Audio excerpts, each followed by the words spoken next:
What are you thinking about?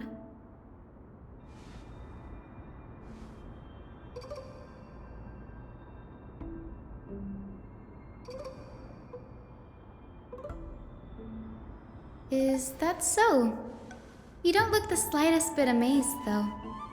Plus, you seem to be strangely familiar with the city around the Great Tree.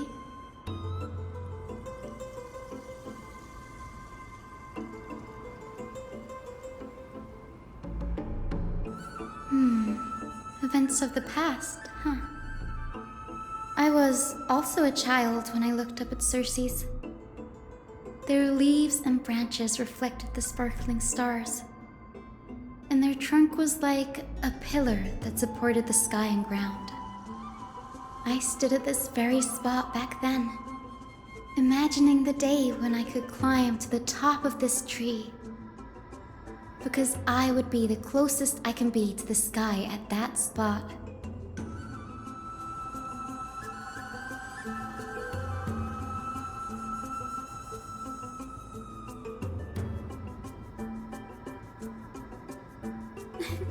Don't read too much into it. I mean, can mortals even hope to reach Aquila's realm? They're a strict and draconian god. Nothing like Circe's. Reason is willing to share what is theirs with others, but Sky only expects people to revere them. You get what I'm saying, right, Denny? After all, the titan that imprisoned you and Grey here in Amphorius is none other than Aquila themselves.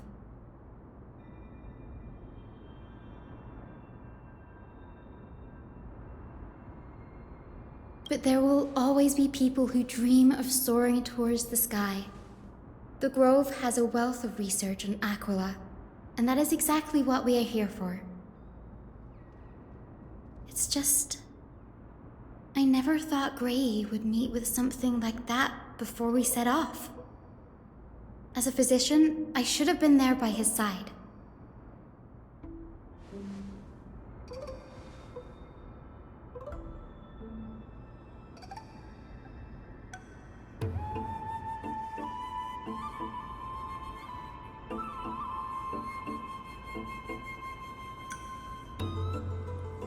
Yeah, there's no rest for the weary, huh? In any case, what we're looking for could be anywhere in this enormous grove. Let's split up to cover more ground. Danny, with your skills, I'm sure those monsters born of the Black Tide will pose no threat to you anyway.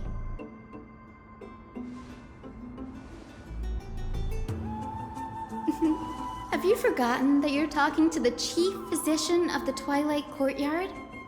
Have more faith in me. I'll be just fine.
Really now? This is way more trouble than I could have asked for. Or you could sit back and watch.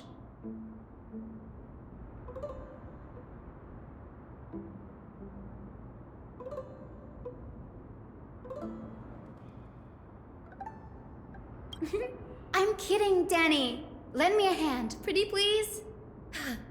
All right, now let's get him!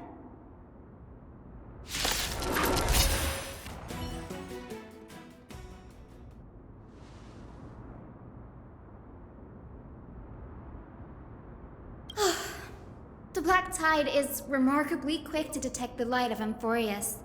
So or rather, the blessings of the Sky Priest in me, might have unknowingly called them to me. Anyway, never mind that for now. Here, you might want to have a look at this. I found it around here and thought it might be of interest to you.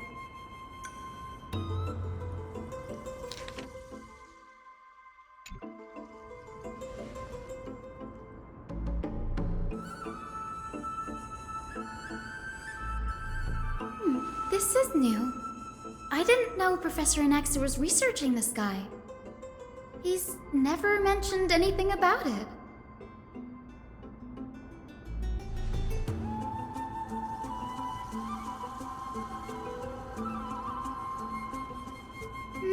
Might is an understatement.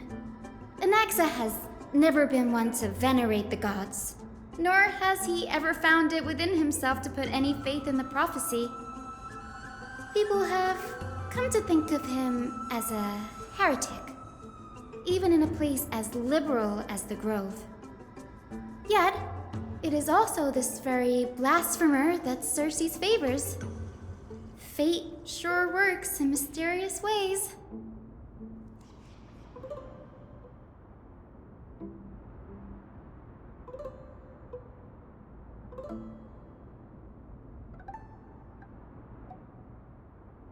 Oh, let me have a look.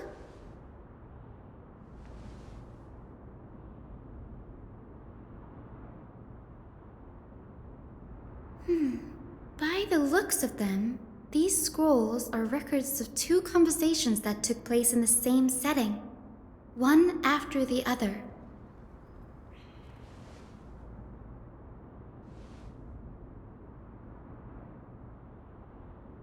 Sure, go ahead. The Grove of Epiphany is home to 7 schools of thought. While all 7 schools are founded on the ideologies of Thalesis, the first scholar, each is unique in its own way. Among them, the Venerationists revere and worship the Titans the most. As the sage of the Venerationists, Euthyphro has always been at loggerheads with Anaxa. If we were to place the 7 sages on the scales of Talanton, Anaxa and Euthyphro would be placed on opposite sides to achieve balance.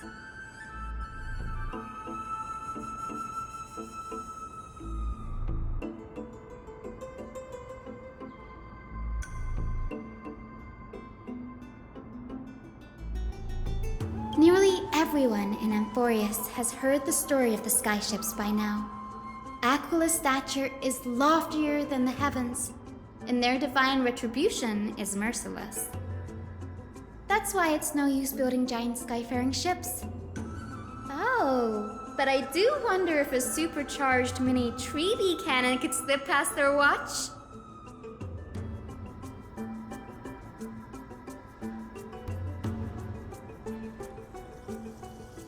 Newsporists primarily study the application of alchemy in soul repair.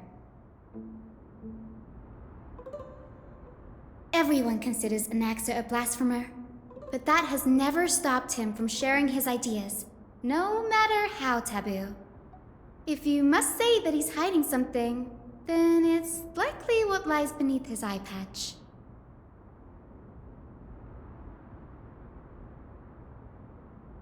Anaxa often says that every failure brings us one step closer to the truth. Perhaps, to him, the crash of the skyship carries a different interpretation. The firmament is not impenetrable. On the contrary, it was precisely because the skyship represented the first step toward breaking free from the shackles of the Earth that it provoked the wrath of the Sky Titan and brought divine punishment upon itself. It's a shame that the majority of the Grove's research on Aquila was headed by the Venerationists, with sacrificial rituals making up a predominant part of their findings. Discourse about more esoteric subject matters in relation to Aquila dwindled even further after the skyship incident. So much so that even this scroll is completely new to me.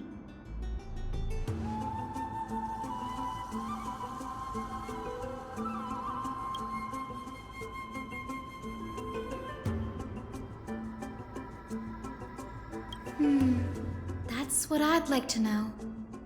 What are these experiments he's involved in? Even I, the assistant lecturer, know next to nothing about them. This is the Library of Philia, a place where the Grove stores its collection of tomes. Other than books written by the 7 schools, you can also find philosophical texts, ballads, and religious writings from the Outlands here. Cities that desire to learn from the Grove were apparently expected to contribute knowledge of equal value to what they sought. We've had more than our fair share of hilarious episodes over the years. For instance, it's said that the Erythrocheramists once borrowed a manuscript from a certain author, but ended up returning a copy instead of the original. What's more, the original manuscript was supposedly then hidden here. Nice? No need to hold yourself back, Danny. You can just tell it like it is. Their behavior was no different from bandits.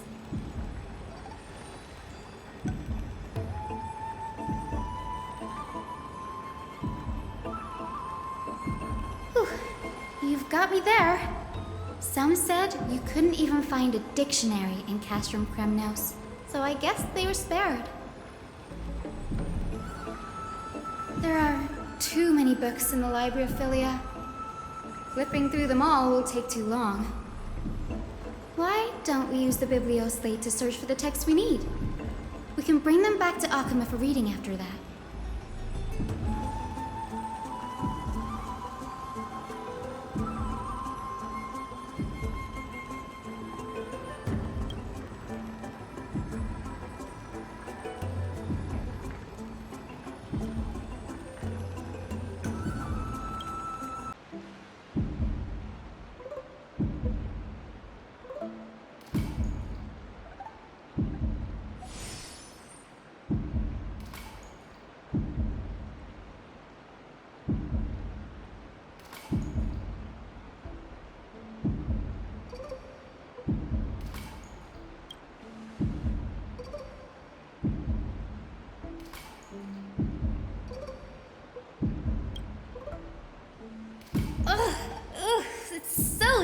In here.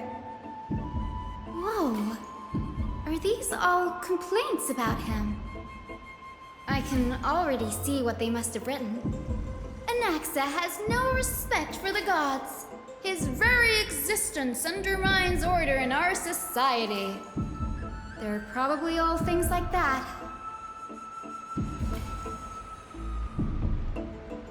Why else would they call him the Great Performer? When Anaxer established his school of thought, the first thing he apparently did was read his own work to everyone. Are the Titans truly an accurate reflection of what humans think gods should be? Worlds created by gods are indubitably perfect, but what of Amphorius? Only foolishness and insensitivity everywhere you turn.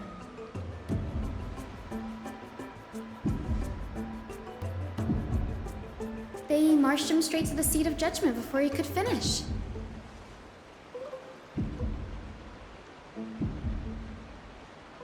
Though what he took on in the end was more of a debate than an actual trial. He had to address every one of the scholar's allegations, or face expulsion from the Grove. The first allegation was... Do you agree that since the Titans created the heavens and earth, so the mountains, rivers, and seas must likewise be their creations?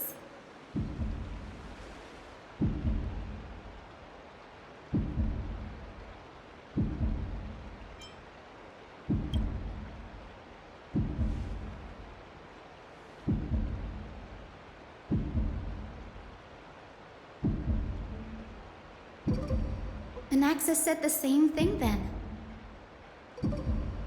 Needless to say, his critics didn't take kindly to his answer, so they followed up with a second allegation.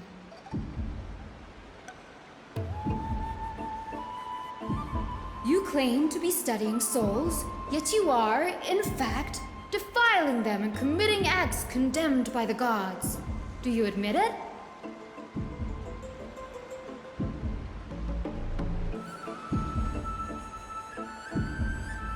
Anaxa always wears an eye patch, never removing it, even when alone. Some say he used one of his eyes as an alchemical ingredient. Every being in the world owes their safekeeping to Kifili, and this is even more so for the Chrysos heirs who have divine blood coursing through them. If he has really done something of that nature, then it'd indeed be sacrilegious. Thankfully, they had no way to prove it, so it amounted to nothing more than an allegation in the end. One by one, Anaxa engaged in wars of words against those who would challenge him. Toward the end, a scholar asked him, "Anaxagoras, have you any respect for the gods?" It was only after a brief silence that he answered, "I have never denied..."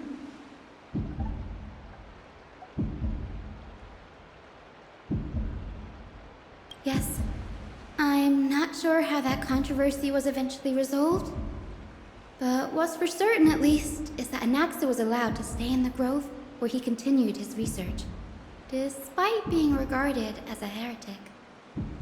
By the way, this stack of complaint letters has reminded me of a place in the Grove. We may find clues there that aren't on the teleslate. I'm talking about Anax's alchemy lab, hidden between the cornerstones.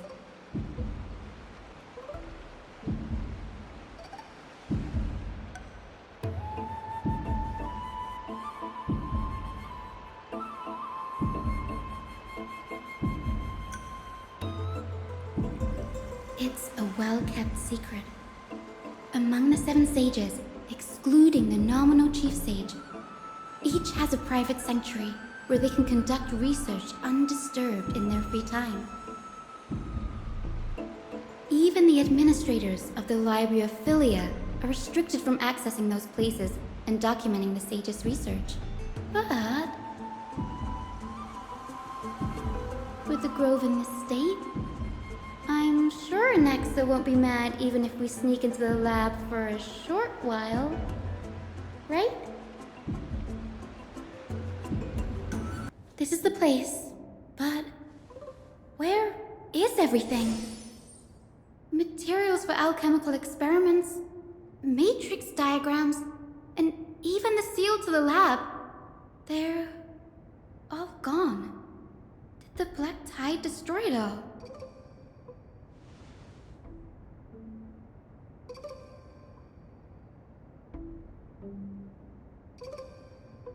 No, not even close. Not only are alchemy experiments high-risk activities, but Professor Anaxa also has a penchant for using bizarre materials. Students often saw him walk in looking bright as rain, but come out covered in soot with his hair singed. Naturally, no one dared to come near this place. Huh? That bookshelf over there seems to be the only thing still intact.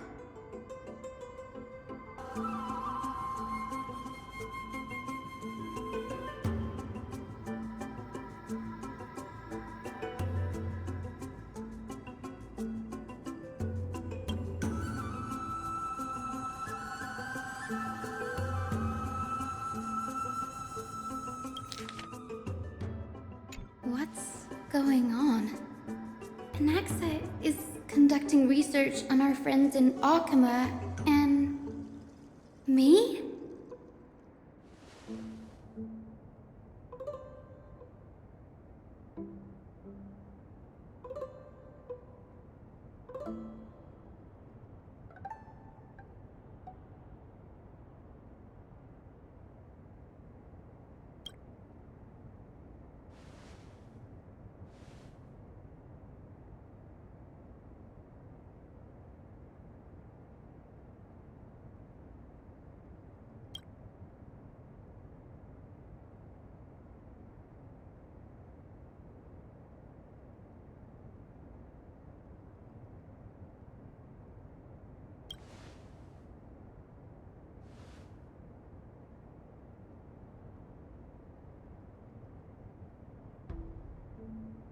It wouldn't have been so strange if he had focused only on Cassie, given her own curiosity about her origins. Plus, considering that the new sporists have crafted omnipotent medicines capable of curing diseases, it also makes sense that he would conduct research on immortal Chrysos heirs. But now, it seems Anaxa's objective was never to create medicine, but to identify the origin of the golden blood and figure out its inner workings.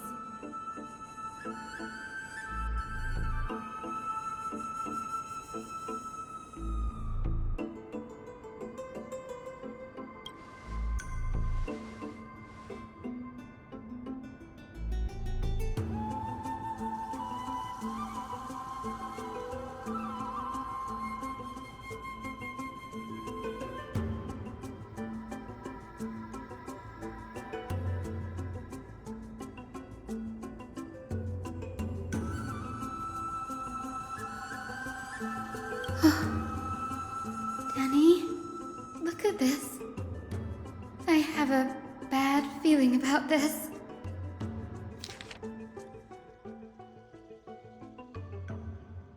My biggest fear. It's come true. After going through his notes, I think I can piece it all together now. Anaxa was carrying out experiments on soul transmutation.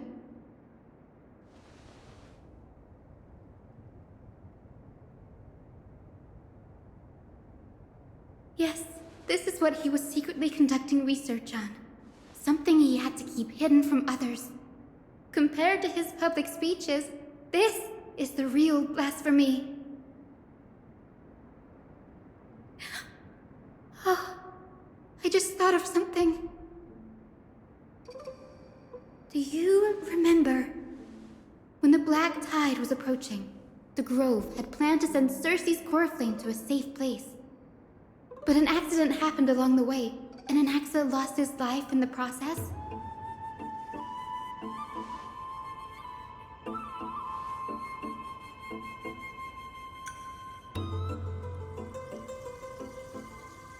That's right. But what if Professor Anaxa's fusion with the core flame of reason wasn't an accident?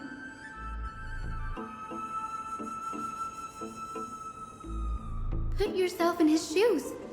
Knowing that the black tide was closing in and your time was running out, what would you have done?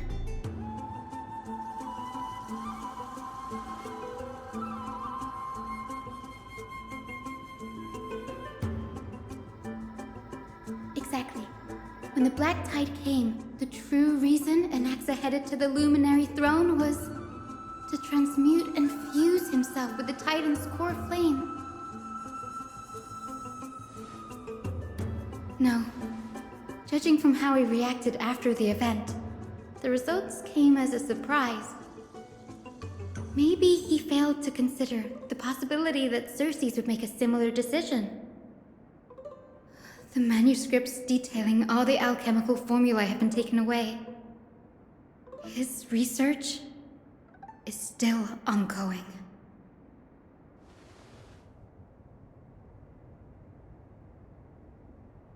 Like, what?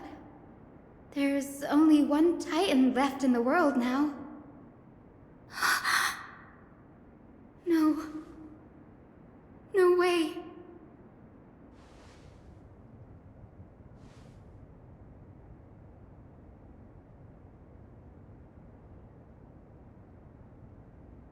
He's after Kefali.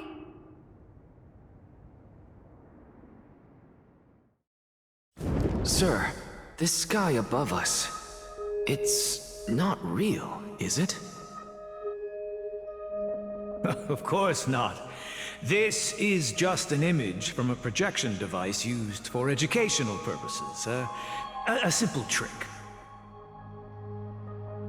The day-night cycle has been lost to this world, so that students like you may still learn about the night sky. Astronomers have harnessed the Titan's miraculous power to manipulate the light, projecting the nights of the past here for you. Much like how the sky above the Holy City is also illuminated by Kefali's dawn device.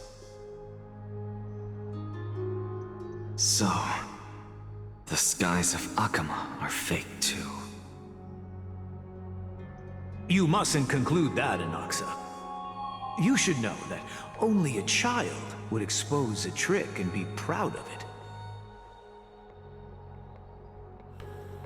Often people know more than they let on.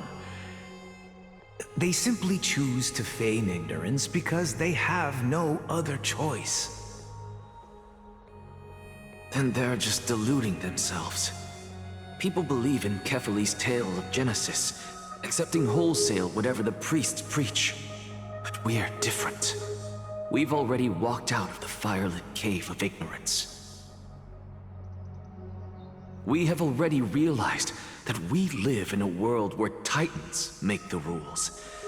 Even when we look at the sky, we're only seeing what they allow us to see, rather than gazing at this mockery of a night sky fabricated by them for the rest of my life. Why shouldn't I be the one to take control of the projection device instead? So much time has passed since you sowed the seeds of doubt in my heart, child.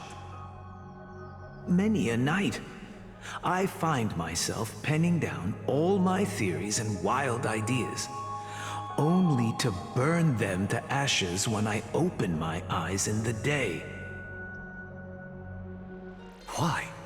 Because we'll face death by burning if word gets out? As a sage of the Venerationists, my soul has already become inextricably linked to the great tree. Every word I say and every move I make is certain to influence every leaf, every branch, even the tree itself. But above all else, my days are numbered. Instinctively, I have my doubts about the golden blood and the human soul, yet I have no means of verifying them.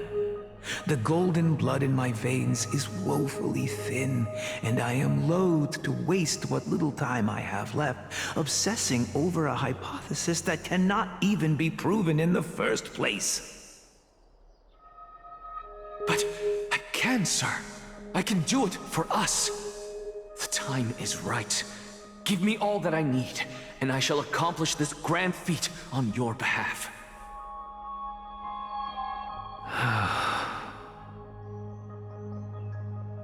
You're right. I shall do just that. In the next meeting of the sages, I will spare no efforts fighting for the rights you deserve. Go. Establish your own school of thought. Find out what we are. Become the one who conquers the ultimate truths of the world. Child of humanity. You didn't go to such lengths for an audience with Kefali. Just ask him a few questions, did you? So, you figured it out. If I were as foolish as a Dromus, perhaps I'd throw myself down and prostrate before their greatness, begging for the gods' prophetic wisdom. Well, sorry to disappoint, but I'm no Dromus. Alas, I am a human, standing tall on 2 feet, possessing both intellect and pride. Before such power, does it make any difference whether you're a human or a Dromus? I'm sure you're familiar with the story of the Styxians. When the raging waves threatened to swallow them, they didn't just give up and become sitting ducks. No. They constructed a dam that kept the roaring tide at bay, chaining down the mad Fagusa.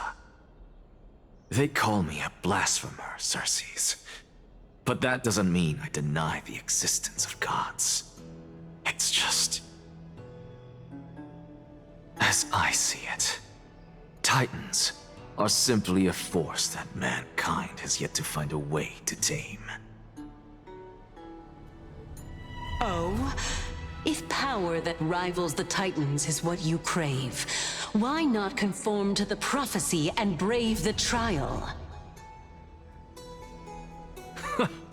Why stop at harnessing the power of the Titans when I can do so much more?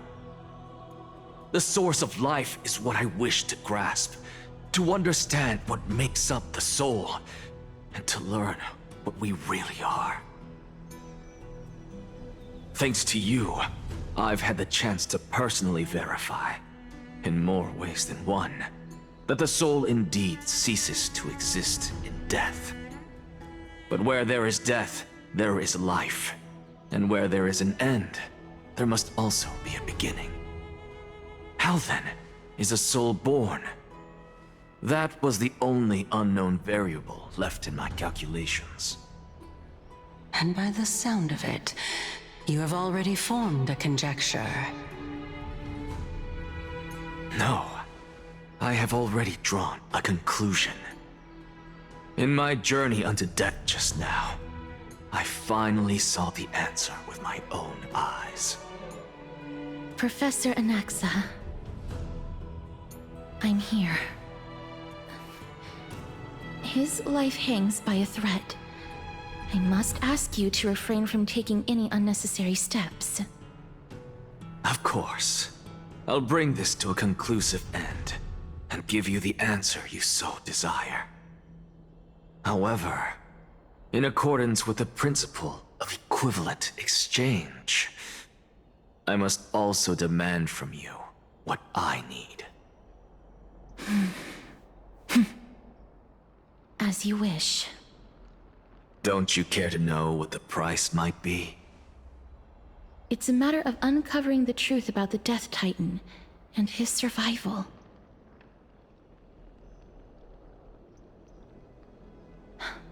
This may be the only time I can ever save someone's life. There is no need for me to think twice. I see. In that case, let the show begin. Indulge me. Am I correct to say that you intend to prove Thanatos' whereabouts and prove the nature of our existence now? Before I begin, I must confess I had been stuck in a cognitive trap all this time. As unrelated as these two propositions may seem at first glance, they are in fact logical equivalents. They are merely two different ways of telling us about what the soul is at its core. The reason I say this is as I've mentioned earlier. The answer was hidden in my journey unto death. Anaxa, you were in the Netherrealm? Yes, I am but a living dead man now, but that's not important. What truly matters is, I overheard a conversation between heroes. That's not all. Remember how I said you were a part of that conversation too, Circes? And I've told you that I have no recollection of such an event. That was likely just an illusion conjured up by the mind of a dying man. Of course you wouldn't remember. Because that wasn't you. That was Calypso, one of the 7 sages of the Grove. Calypso? That's the name I made up on a whim when speaking to this girl. How do you know of it? And surely you jest. Don't you think I, of all people, would know if that were the name of one of the 7 sages under the shade of my tree? Don't you claim to know the Grove's past like the back of your hand? It seems you've lost even the memories seared into your soul. Use your head, Circes. Since all of this took place in the realm of the dead, it stands to reason their likenesses are of souls from the past. The living cannot step foot into that world, so who could they be? Think about Calypso. Why does she share your likeness, yet you have no idea who she is? The answer is evident, is it not? Those fallen heroes are the mortal incarnations of the Titans before their ascensions to godhood. The gods aren't master creators born out of thin air, and they are no different from humans, because they all evolved from one.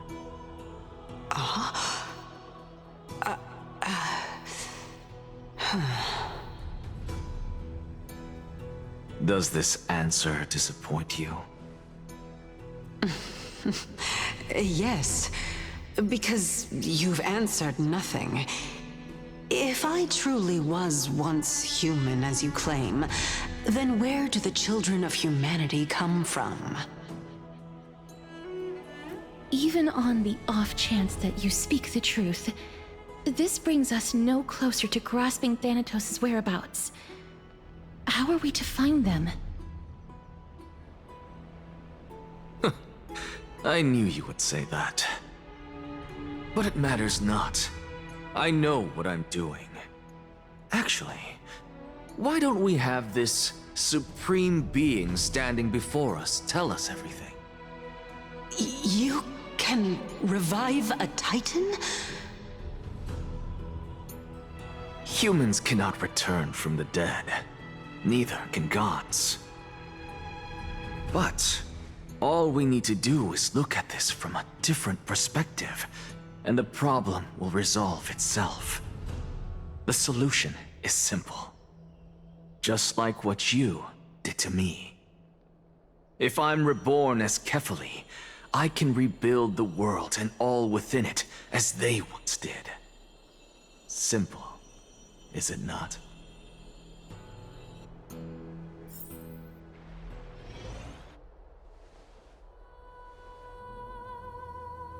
I have news from Hyacinth and Danheng. Anaxa might be trying to do something with Kefali's divine body. Kefale. But what could Anaxa want? Is the Council of Elders going to sit around and let such a sacrilegious act unfold? That is not possible. He is indeed the great performer, capable of fooling anyone and everyone with his tricks. I'm sorry. No need for guilt, for this is good news to us. The Council of Elders has found themselves a traitorous ally. Anaxa's ambitious desires will be something we can exploit. What we should be doing now is to keep our eyes peeled for whichever trickery Kynus is up to, and react accordingly to thwart her plans. Being Akima's political center, the Demigod Council holds just as much significance as the Vortex of Genesis. Someday, after my duty is over, this site will take the place of the battlefield where you hunt gods. Become the next challenge you ought to overcome. Till then, it's best to get used to this place as soon as possible.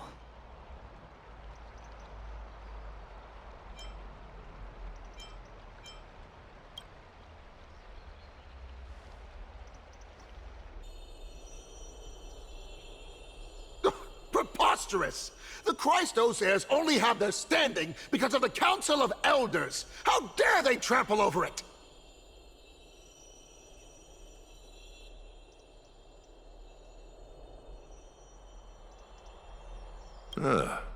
It's been a while. That's fine. I recognize you. The young lord has nothing but good words about your courage.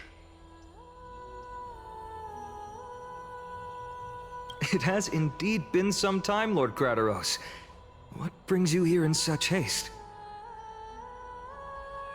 Shh, keep it down. Be more vigilant. See those duplicitous dogs over there? They do the dirty work for Kynus. I've already ordered my people to hold them back, but we should still lay low. Unless you're itching for a bloody fight to get a workout in. My bad. So, did something happen? Did you hear thunderclaps last night? Hacker, what? He's been through a lot lately, please pardon him. Can you tell us more about these thunderclaps? Thunderclaps are beacon signals of strife. They are a message from the young lord.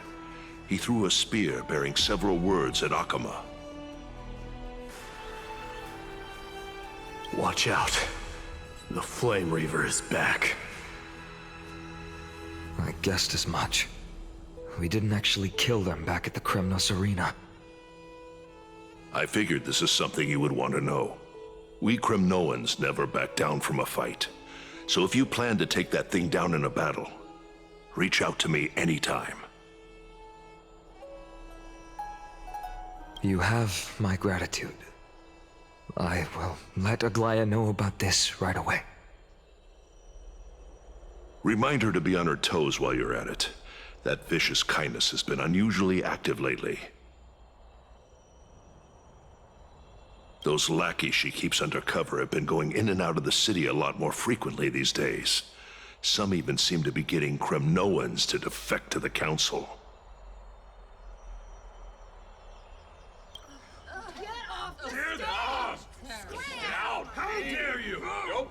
That's... Looks like you can see it for yourself. We should get back. Thank you for the intel, Lord Krateros.